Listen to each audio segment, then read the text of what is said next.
మొట్టమొదటి అడుగు వేశాం. ఇంతవరకు ఉపాధ్యాయులకి రకరకాల యూనియన్లు ఇప్పుడే ఇందాక చెప్పారు, 58 యూనియన్లు ఉన్నాయి. అంటే ఇంకా ఉన్నాయి, అవి కూడా ఇంకా పరిగణలో తీసుకోలేదు. అవన్నీ తీసుకుంటే ఒక 60-70 యూనియన్లు ఉన్నాయి. వీటన్నిటినీ కలిపి ఒక తాటి మీద నడిపించడం అనేది అది అంత తేలికైన విషయం కాదు. దాన్ని విజయవంతంగా ఇవాళ నిర్వహించిన కల్పలత మేడం గారికి ఒక్కసారి కరతాళ జరుగుతుంది. అంటే ఇది పొగట్టం కాదు, నేను పొగడాల్సిన అవసరం కూడా నాకు లేదు. ఇది ఎంత కష్టమైందో నాకు దగ్గర నుంచి నేను చూస్తున్నాను, మొదటి నుంచి నేను చూస్తున్నాను. ఎన్నిసార్లు ఎన్ని మీటింగ్లు జరిగినాయో, ఎన్ని ఇబ్బందులు ఎదురైనాయో. ఇంట్లో ఒక 5గురు కూర్చుని 5గురు కలిసి ఒక మాట మీదకి రావడానికే చాలాసేపు పడుతుంది. అలాంటిది ఇన్ని సంఘాలని ఇంతమందిని తీసుకురావడం చాలా అంత తేలికైన పని కాదు. దీనికి ముఖ్య కారణం ఏంటంటే వెనుకున్న అతి పెద్ద శక్తి మన సీఎం జగన్మోహన్. ఇవాళ దేశంలో ఇప్పటి వరకు దేశంలో విద్య గురించి మనం మాట్లాడుకుంటే కేరళ గురించి మాట్లాడుకుంటాం. నేను పుట్టిన దగ్గర నుంచి కూడా విద్య ఏ రాష్ట్రంలో ఎక్కువ ఉంది, విద్యార్థులు ఎక్కడ చదువుకుంటున్నారు, విద్య త్వరగా ఎక్కడ దొరుకుతుంది అంటే కేరళ వింటూనే వచ్చాను. కానీ ఈ రోజున మొట్టమొదటిసారిగా ఆ రికార్డు బ్రేక్ చేస్తూ భారతదేశంలో మొట్టమొదటిసారిగా విద్యార్థులు కానివ్వండి, విద్యార్థి ఎన్రోల్మెంట్ కానివ్వండి, విద్యార్థులకి యాక్సెసిబిలిటీ కానివ్వండి 38%తో కేరళను అధిగమించిన రాష్ట్రం ఆంధ్రప్రదేశ్. అది కేవలం మీ అందరి యొక్క కృషి నేను గర్వంగా చెప్పుకోగలను. అది ముఖ్యమంత్రి గొప్పతనం కాదు, అది మీ గొప్పతనం, మీ అందరి గొప్పతనం. ఆయన నడిపిస్తున్నారు, మీరు నడుస్తున్నారు.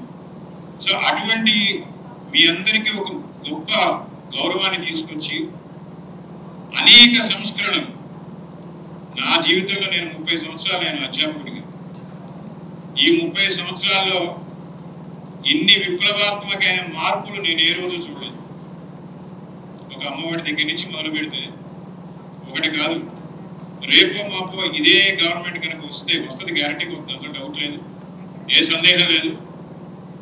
ఐబీ కరిక్యులం స్కూళ్ళలో ఇంప్లిమెంట్ చేయబోతున్నారు. ఐబీ కరిక్యులం స్కూళ్ళలో ఇంప్లిమెంట్ చేస్తే మన టీచర్లకు ఏమిటి, ఒక్కొక్క స్కూల్లో చేరాలి అంటే ఐబీ సీటు 4 లక్షల జీతం, 4 లక్షల ఫీజు.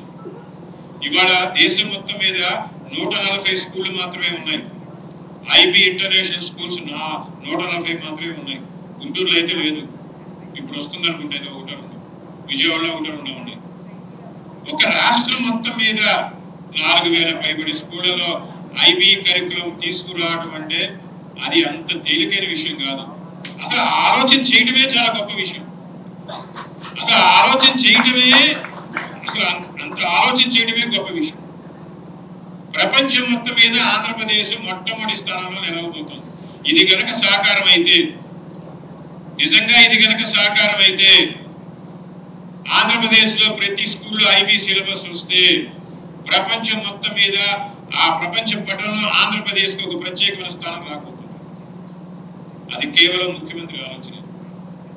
నాకు తెలిసి నా జీవితంలో ఒకే ఒక్క ముఖ్యమంత్రి పేద పిల్లల్ని నా పిల్లల స్థాయి వరకు చదివిస్తాను అన్న ఒక్క ముఖ్యమంత్రి జగన్మోహన్ రెడ్డి. మీ అందరికీ తెలుసు జగన్మోహన్ రెడ్డి గారి పిల్లలు ఎక్కడ చదువుతున్నారు, ఫారెన్ లో చదువుతున్నారు, పెద్ద పెద్ద చదువులు. అటువంటి పెద్ద పెద్ద చదువులు బడుగు బలహీన వర్గాల పేద పిల్లలు కూడా చదివిస్తాను అని ఒకే ఒక్క ముఖ్యమంత్రి జగన్మోహన్ రెడ్డి. ముఖ్యంగా ఆయనకి టీచర్లు అంటే బాగా ఇష్టం. అందుకనే స్కూళ్ళ మీద ఇంత అంటే మధ్యలో ఇందాక చెప్పారు చాలా మంది, నేను మళ్ళీ రిపీట్ చేయదలుచుకోవాలి. మధ్యలో అధికారుల వల్ల ఏం జరుగుతుందని మీకు తెలుసు. నేను అటువంటి అంటే నెగిటివ్ వైపు మనం చూసే కంటే పాజిటివ్ వైపు చూస్తే మనం ముందుకు వెళ్ళగలం. ప్రతి దాంట్లో పాజిటివ్ ఉంటుంది, నెగిటివ్ ఉంటుంది. చిన్న నెగిటివ్స్ తీసుకుని మనం అవే ఆలోచిస్తుంటే మనం ముందుకు అడగలేం. మనకి శాలరీస్ ఒకటే కాదు, ఆత్మగౌరవం కూడా ఇంపార్టెంట్. ఇవాళ మనందరికీ కూడా ఇంత గౌరవం తీసుకొస్తున్నారు. ఇంత గౌరవం మీకు తెలుసో తెలియదు, సిబిఎస్ఈ సిలబస్ లో ఈ పాటికి ఆర్టిఫిషియల్ ఇంటెలిజెన్స్, మెషిన్ లెర్నింగ్ ఇటువంటి అడ్వాన్స్డ్ సబ్జెక్ట్స్ పెట్టేశారు. అవి కూడా మన హై స్కూల్స్ లో తీసుకొస్తున్నారు. రేపు ఇదే కనుక రిపీట్ అయితే రేపు అసలు ప్రైవేట్ సెక్టర్ లో స్కూల్సే ఉండకపోవచ్చు. ఎందుకంటే ప్రభుత్వ స్కూళ్ళలో అన్నింటిలో కూడా ఐబీ సిలబస్ వచ్చేస్తే ఇంకెవరు ప్రైవేట్ స్కూల్స్కి వెళ్ళరు. ఐబీ సిలబస్ లో ప్రైవేట్ స్కూల్లో చేరాలంటే 4 లక్షలు ఇవ్వాలి ఫీజు, రేపు అది 5 లక్షలు అవుతుంది. ప్రభుత్వ పాఠశాలలో ఫ్రీగా ఐబీ సిలబస్ వస్తూ ఉంటే ఎప్పుడూ ప్రైవేట్ స్కూల్ ఒక్క కూడా చూడండి. ఒక గీతని మనం చెరపాల్సిన అవసరం లేదు. ఆ చిన్న గీత పక్కన పెద్ద గీత గీస్తే చాలు, చిన్న గీత అదే జరిగిపోతుంది. ఇవాళ ఒకప్పుడు ప్రైవేట్ స్కూల్స్ అన్ని పెద్ద గీతలు, కానీ ప్రభుత్వ పాఠశాల అనే చిన్న గీతని ఈ ముఖ్యమంత్రి పెద్ద గీత చేస్తున్నాడు. చిన్నగా అది పెద్ద గీత అవుతుంది, ప్రైవేట్ స్కూల్స్ అన్ని చిన్న గీతలు అయిపోతున్నాయి. రేపు వచ్చే రోజుల్లో చిరిగిపోవడం కూడా చిరిగిపోతుంది. ఆ ఒక్క విషయం గుర్తుపెట్టు. ఇంత గౌరవం మన స్కూళ్ళన్నిటికీ కూడా బాగు చేసి ప్రైవేట్ సెక్టర్ కి సమానంగా తీసుకెళ్లి మనకు ఒక ప్రత్యేక స్థానం ఇస్తున్న ముఖ్యమంత్రి మనం ఎప్పుడు కూడా ఉండకుండా ఉంటారు. ఇకపోతే ఇంక నేను ఇక్కడ ప్రత్యేకంగా ప్రస్తావించేది ఏంటంటే ప్రైవేట్ స్కూల్స్ టీచర్స్ ను కూడా మనం కలుపుకోవాల్సిన అవసరం ఉంది. వాళ్ళ సంఘాలను కూడా పిలిచి మరొకసారి మనం ఇలాంటివి మీటింగ్ పెట్టాలని కూడా కృష్ణయ్య గారిని నేను కోరుకుంటున్నాను. అలాగే డిగ్రీ కాలేజీలు కానివ్వండి, యూనివర్సిటీస్ లో కూడా చాలా ప్రాబ్లమ్స్ ఉన్నాయి. 15 సంవత్సరాల నుంచి యూనివర్సిటీస్ లో రిక్రూట్మెంట్ లేదు. డిగ్రీ కాలేజీలో కాంట్రాక్ట్ టీచర్స్ ని రెగ్యులర్ చేశారు, ఇంటర్మీడియట్ కాలేజీలో టీచర్స్ రెగ్యులర్ చేశారు, యూనివర్సిటీస్ వచ్చేసరికి రెగ్యులర్ అయినప్పటికీ కాలటం పెట్టారు. 15 సంవత్సరాలు 20 సంవత్సరాలు యూనివర్సిటీస్ లో కూడా కాంట్రాక్ట్ టీచర్స్ ఉన్నారు. దురదృష్టం ఏంటంటే సరే జీతాలు పక్కన పెట్టండి, ఒక ప్రైవేట్ టీచర్కి ఆరోగ్యం బాగోకపోతే వాడికి కనీసం ఆరోగ్యశ్రీ కార్డు కూడా లేదు. నేను కల్పలత మేడంని దయచేసి నేను కోరుతుంది ఏంటంటే ప్రైవేట్ టీచర్స్ కూడా కనీసం ఆరోగ్యశ్రీ కార్డు ఇప్పించమని ఈ పాదాబంధం చేస్తారు. అది కనుక చేయగలిగింది. ఎందుకంటే ఎంతమంది ప్రైవేట్ టీచర్స్ కరోనా వచ్చినప్పుడు చూసి వాళ్ళు ఎంత బాధపడ్డారు. కరోనా వచ్చినప్పుడు మనందరూ హ్యాపీగానే ఉన్నాం. ప్రైవేట్ టీచర్స్ అట్టిపల్లి అనుకున్న వాళ్ళు ఉన్నారు, వాళ్ళ మీద లేదా కూలీకి వెళ్ళిన వాళ్ళు ఉన్నారు, వాళ్ళు మనతో పాటు చదువుకున్నాడు. ప్రైవేట్ టీచర్స్ కూడా మన స్వార్థ సమానులుగా మనం భావించి వాళ్ళ సమస్యల మీద కూడా మనం దృష్టి పెట్టాల్సిన అవసరం ఉంది. ముఖ్యంగా ఎందుకంటే నేను చాలా మందిని చూశాను ఈ 2-3 ఏళ్లలో చనిపోతే కనీసం మోసుకెళ్ళడానికి కూడా డబ్బులు లేవు వాళ్ళ కుటుంబం దగ్గర.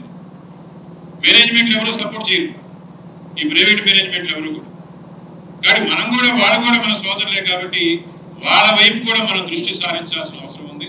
ప్రైవేట్ టీచర్స్ కానివ్వండి, లేకపోతే కాంట్రాక్ట్ టీచర్స్ కానివ్వండి, లేకపోతే జూనియర్ కాలేజెస్ లో, డిగ్రీ కాలేజెస్ లో, ఎయిడెడ్ కాలేజ్ లో కాంట్రాక్ట్ టీచర్స్, యూనివర్సిటీలో కాంట్రాక్ట్ టీచర్స్, వీళ్ళందరినీ కూడా మనం కలుపుకుని ఈ జేఏసీని మరింత బలోపేతం చేసి ముందుకెళ్లాల్సిన అవసరం ఉంది. కాబట్టి నేను మరొక్కసారి వెంకటరామరెడ్డి గారిని, కల్పతి గారిని కోరేది ఏంటంటే మరొక మీటింగు ప్రైవేట్ సెక్టార్ లో ఉన్న వాళ్ళందరినీ కూడా, వాళ్ళు మన ఉపాధ్యాయులు, వాళ్ళందరినీ కూడా మనం తీసుకుని వాళ్ళ సమస్యల మీద మనం దృష్టి పెడితే తప్పకుండా ఈ జేఏసీ బలపడుతుంది. ఆ తర్వాత మనం 2వ అడుగు వేసి మన కార్యాచరణ ఇందాక రామకృష్ణ గారు చెప్పారు, కేవలం కబుర్లు చెప్పుకుంటే కాదు, ఈ కార్యాచరణలో ఎన్ని మనం సమస్యల్ని మనం సాల్వ్ చేసుకోగలిగితే ఈ జేఏసీ అంత బలపడుతుంది.